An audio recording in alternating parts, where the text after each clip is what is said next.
Hello and welcome to the straight. Sorry, is that better? Hello and welcome to Flipping and Wholesaling Houses in New York show. I'm Michael Pinter. I teach you how to start flipping or wholesaling houses in New York, or if you're already doing it, how to grow your business. Now, question is, do sellers pay closing costs? It's a great question.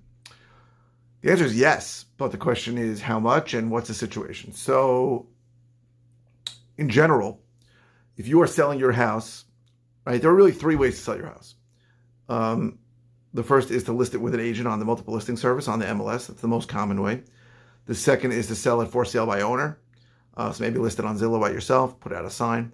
Third is sell it to an investor, cash buyer, someone like me. Or I also list properties, but you can sell it to somebody like me. Now, in general, what the seller's closing costs consist of, the biggest component of the seller's closing costs is usually, if there is an agent, the commission to the agents. Typical agency fees that you'd see out there are, 5%. So you're selling something for $400,000, got $20,000 in cost just to the agent. That's number one. Other costs that a seller might have. So now, if you sell that for sale by owner or you sell it to an investor, you won't have that big chunk of closing costs, but you will have other costs. So first of all, any taxes that are due, even back taxes that are owed for years ago, or even taxes that went to tax lien in New York are going to be due at closing. Any liens that show up, right? It could be a tax lien. It could be something completely unrelated to the property. If a judgment shows up on you or a lien shows up on you, you're going to have to pay that from the closing, right? The title company is not going to allow you to convey real property in New York if there's any possible open judgments or liens on you. That's number one. That's not number one. That's number two. You are also going to have to pay something called transfer tax, which is usually $4 per thousand. So if you're selling something for $100,000, it could be $1,600. Now, what else? Oh, and if you're represented by an attorney, and you probably should be, you will have to pay an attorney fee. Typical attorney's fees in New York, I would say, are somewhere between $2,000 and $3,000 on a transaction. There is a bug here that is driving me freaking nuts. Jeez, that was it. Went on my nose. No, I don't think on my nose. Okay, so those are typical seller costs. Now, understand the closing costs that apply to a seller. I don't know why I'm clapping. It's attracted to the light. The closing costs that apply to seller are much less in general than usually a buyer's closing costs. Buyers usually have to pay much more, right? Because buyer, if they're getting a loan, are going to have a lot of costs involved with the loan, right? I was in the mortgage business for 17 years. There's a lot of closing costs involved with taking a loan. But even without that, in general, the bulk of the title fees that you pay, title insurance and things like that, are going to be paid by the buyer. Now, so let's go through these others. So even if you sell it by owner and even if you sell it directly to an agent, you're still going to have legal fees, transfer tax, and you're going to have to pay any liens or taxes that were due. That's due. But the big chunk of the closing cost, this bug is making me nuts. The big chunk of the closing costs are paying a realtor. Now, personally, when I list properties, I charge much less because I never really wanted to be a realtor. I am really primarily a house flipper.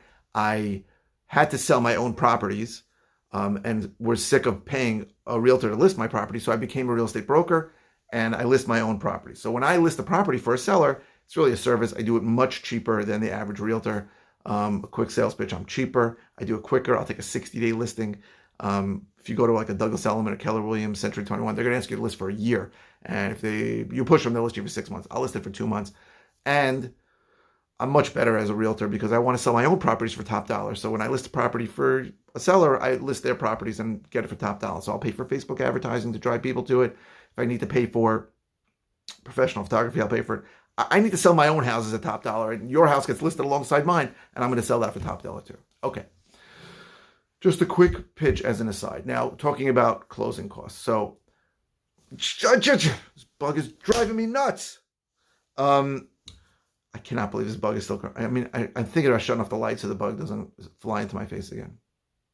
All right, let's see. So, people are very concerned about closing costs. Very concerned. So there are times, right, where I will deal with the seller and I will cover his closing costs. The truth is, I send out a lot of postcards. I should show you the stacks of return mail I have. Green, pink, white, orange, yellow. And sometimes the postcard, I don't really look what the postcard says that often. I mean, it's basically the same idea, but sometimes it says I'll cover your closing costs. So sellers will call me and ask me to cover the closing costs. If I have to cover closing costs, I will. I usually don't want to cover their attorney fee because I don't know what they negotiated with their attorney. I've had sellers use crazy attorneys to charge $5,000. But I'll cover closing costs if that'll make a deal happen, and if it makes sense for me to do. But closing costs in general in our area are absurdly high. So you may also, as a seller, have to pay like a recording fee for the deed. Who pays a recording fee for the deed? Well, if you're paying off a mortgage, you still have to pay the satisfaction for the mortgage. When you're buying the property, you have to pay for the mortgage to be recorded. Recording fees in Nassau County are like almost $800 per document. It's insane. Like that's more than you'll pay in other states. Closing costs for the entire transaction. Here, you'll just pay that in recording fees. So you have to be aware of what's going on. In general, you have an attorney that's representing you. You should ask him for an estimate of closing costs. I give people estimates of closing costs all the time. I'm pretty good at it, right? I became good at it because when I was in the mortgage business for 17 years, people would ask me that all the time. And it was a lot, it could be 10 grand. See, in New York, you also have to pay mortgage tax. So outside the 5 boroughs, it's 1%. Inside the 5 boroughs, it's 2%. You have to pay mortgage tax. It's a lot of money. Taking a mortgage of $400,000, in New York City, it's 8 grand just for the mortgage tax. So that's insane. So I got good at estimating closing costs. I'm not perfect. Nobody's perfect, but I'm pretty good.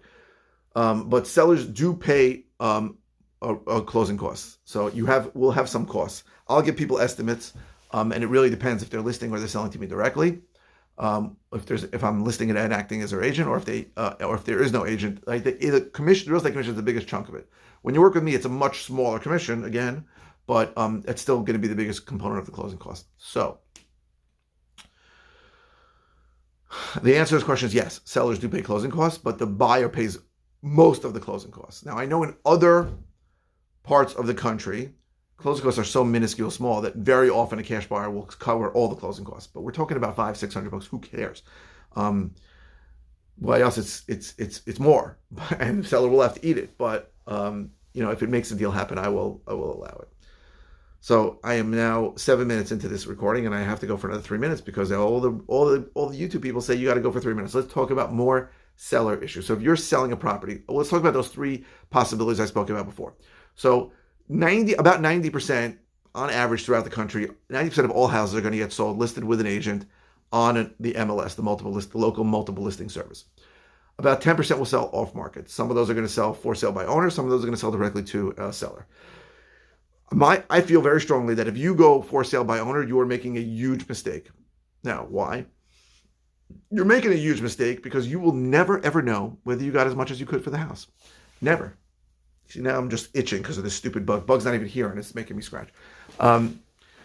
Because sometimes I've seen this many times, people have an idea in their head. My house is worth $400,000. They put a FSBO, for sale by owner, $400,000. They get $400,000. They're thrilled. The truth is, they could have got $450,000 easily if they would have listed with an agent. And even after all that cost, they would have still done better. Sometimes they could have gotten more. I saw somebody once listed their property low. He goes, I always sell that way. I'm like, you left $100,000 on the table before your closing costs. So even if you would have paid $25,000 in closing costs, you would have ended up with $75,000 more.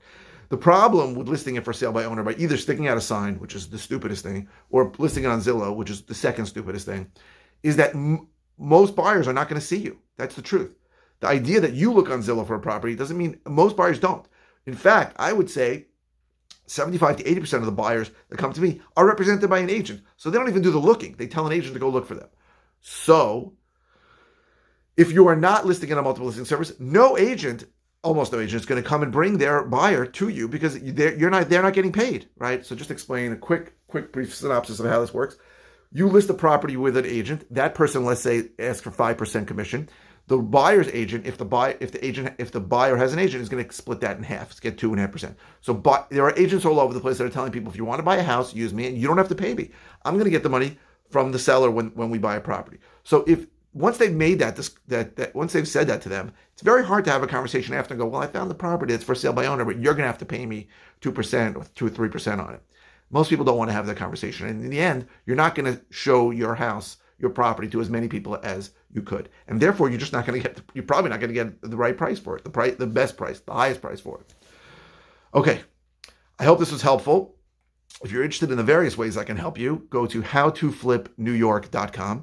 If you are interested in my course that teaches how to do what I do, go to howtoflipnewyorkcourse.com. If you're interested in one-on-one coaching, you can take a look at coaching.howtoflipnewyork.com. If you're watching on YouTube, please subscribe. If you're watching on any channel, please click like. The thumbs up really help me. And please keep the comments coming. I go live 5 times a week. Sometimes I have a complete brain blank as to brain freeze, No, my mind goes blank as to what to say. So the comments help me by giving me material to talk about. There are no bad comments. If it's a simple answer, I'll just reply with an answer. If it's a topic I've covered in depth, maybe even more than once, I'll send you links to the videos that talk about it. And if it's something I haven't covered in a while, something I've never covered, I will do a video on it. So thank you very, very much for watching. I really appreciate it.